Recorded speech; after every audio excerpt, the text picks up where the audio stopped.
It goes back actually to the 70s, before I was a politician. There were Iraqi students in Cardiff, and some of those Iraqi students had already been in prison in Basra, and one was a student activist who had been tortured, and I was introduced to them by the National Union of Mine Workers, because the National Union of Mine Workers were very active internationally, and they began to tell me about things that were going on in Iraq.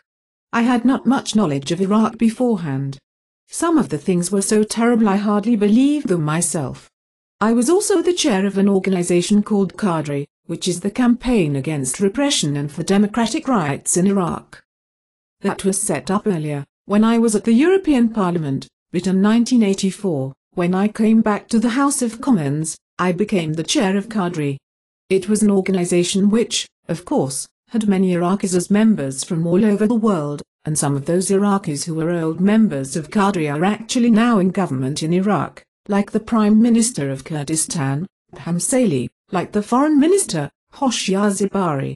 Those were all active members of Qadri. We had a very good secretary, who was an Iraqi, who I only knew his first name, because, even in the 80s, Iraqis living in London were very much afraid of being detected, in case their families in Iraq were punished.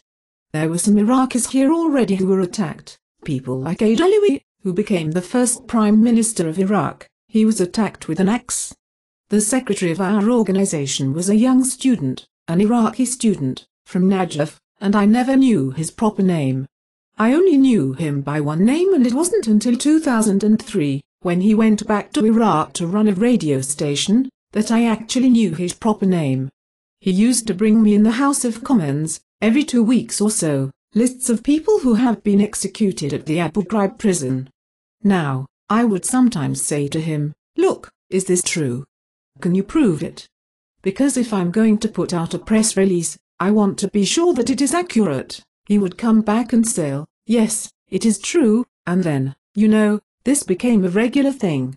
Every 2 weeks we had these lists of people who were being executed at the Abu Ghraib, and Qadri, in fact, published books, pamphlets, newsletters, and was very active in trying to explain to the British public and elsewhere, because there were Qadri branches in other countries as well. Trying to explain what was going on there, we published a pamphlet in 1981 called Iraq, Terror and Execution, with details of torture, and Amnesty International also were doing the same thing at the same time. In 1985 they told us that 400 war objectors in the Abu Ghraib told us the story of bodies. And this was something that happens quite a lot throughout the regime. Bodies were drained of blood before execution because obviously the blood was then used, but people were actually, while they were still alive, they were drained of blood.